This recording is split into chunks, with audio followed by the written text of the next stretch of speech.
Let's talk about this because we just went through an election. And the statement I want to make here is that we don't want to invest based upon our politics, right? Let me give you a piece of advice here. I think it's worth its weight in gold.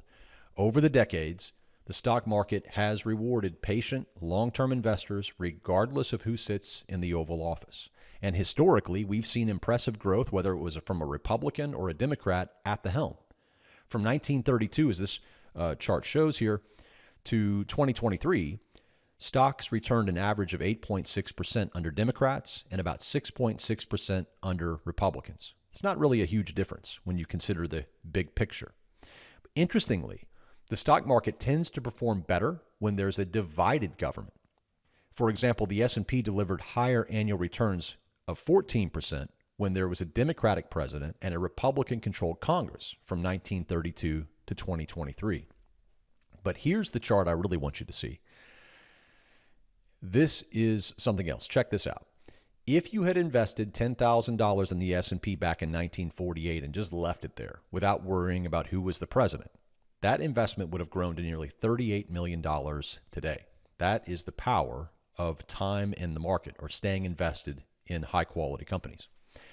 The takeaway here is that you realize that if you had only invested under a Republican president from 1948 to 2023, your 10,000 would have grown to 300,000. Okay, over the course of that entire 75-year span.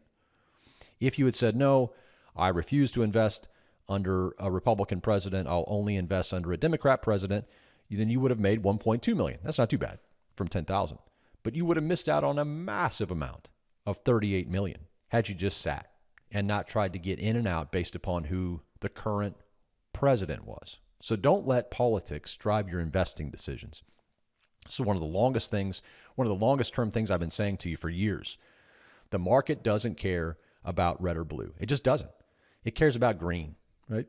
Divided government, historically, it's been great for stocks, right?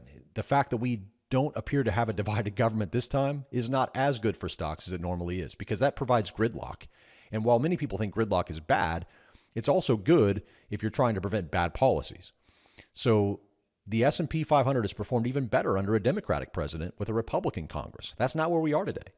But overall, the power of staying invested could not be better, more beautifully visualized than from this Charles Schwab slide with data provided by Morningstar.